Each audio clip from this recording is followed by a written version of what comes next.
সূরাতুল আদিয়াত। একটি বন্য পশু, একটি গৃহপালিত পশু হলো ঘোড়া। সেই ঘোড়ার মাধ্যমে আল্লাহ তাআলা আমাদেরকে নসিহত দেন। ওয়াল আদিয়াতি দবহা, আল্লাহ তাআলা শপথ গ্রহণ করেন ঊর্ধ্বশ্বাসে দাববান ঘোড়ার শপথ করে বলতেছি। ওয়াল আদিয়াত, আদিয়াত শব্দের অর্থ হলো ঘোড়া। দবহা অর্থাৎ যেই সমস্ত ঘোড়া যুদ্ধের ময়দানে ঊর্ধ্বশ্বাসে দাববান হয়, আল্লাহ তাআলা সেই সমস্ত ঘোড়ার শপথ করে বলতেছেন, ওই সমস্ত ঘোড়ার শপথ করে বলতেছি। দবহা ঊর্ধ্বশ্বাসে দাববান ঘোড়ার শপথ করে বলতেছি। ফালমুরিয়াতি কদহা, যারা তাদের কুরাগ্রাতে অগ্নিস্ফুলিঙ্গ বিচ্ছুরিত করে। অর্থাৎ যুদ্ধের ময়দানে যখন যুদ্ধের দামামা শুরু হয়ে যায়, বর্তমান তো আধুনিক জামানা, আমাদের নবীজির হিজরতের আগে এবং পরে সাহাবীদের জামানায় যখন যুদ্ধ সমূহ সংগঠিত হতো, ঘোড়ার মধ্যে সওয়ার হয়ে যুদ্ধ সংগঠিত হতো। আল্লাহ তাআলা বলেন, ঊর্ধ্বশ্বাসে দাববান ঘোড়ার শপথ করে বলছি।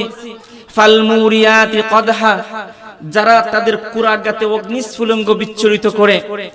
ঘোড়া তার আরোহীকে নিয়ে এমন ভাবে ময়দানের মধ্যে দৌড় দেয় যেন তার কুরাগাতে যখন বালুর মধ্যে যখন ঘর্ষণ লাগে, তার পা থেকে যেন অগ্নিস্ফুলিঙ্গ বিচ্ছুরিত হয়। ফালমুগীরাতি সুবহা, আল্লাহ তাআলা বলেন, সেই ঘোড়াসমূহ আঘাত হানে প্রবাদ খালে, তারা এত দ্রুত তারা সওয়ার দেয়, কোন প্রাণী ঘোড়ার সঙ্গে দৌড় প্রতিযোগিতায় পারবে না। তারা তার আরোহীকে নিয়ে দ্রুত গতিতে দৌড় দেয়। অতঃপর আল্লাহ তাআলা বলেন, ফাআসারনা বিহি নাকহা, এবং সে তার কুরাগ্রাতে দুলিসমূহ উৎক্ষিপ্ত করে। ফাওয়াসাতনা বিহি জামআ, অতঃপর শত্রু দলের অভ্যন্তরে ঢুকে পড়ে। চারটি মাত্র আয়াতের মাধ্যমে, এই 5টি আয়াতের মাধ্যমে আল্লাহ তাআলা কত সুন্দর নসিহত আমাদেরকে করতেছেন।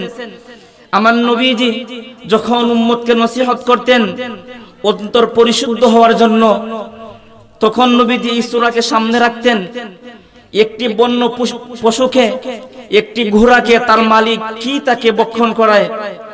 যখন আপনি একটি ঘোড়ার মালিক হবেন, বেশিতে বেশি আপনি খাওয়াবেন তো খাওয়াবেন, একটু তাকে আহার করাবেন, সকাল সন্ধ্যায় দুপুরে একটু আহার করাবেন। একটু মাত্র তার প্রতি অনুগ্রহ করেছেন, সেই ঘোড়া আপনার প্রতি এত দয়া দেখায়, এত ভালোবাসা দেখায়, যুদ্ধের ময়দানে তোমাকে নিয়ে শত্রু দলের অভ্যন্তরে ঢুকে পড়ে।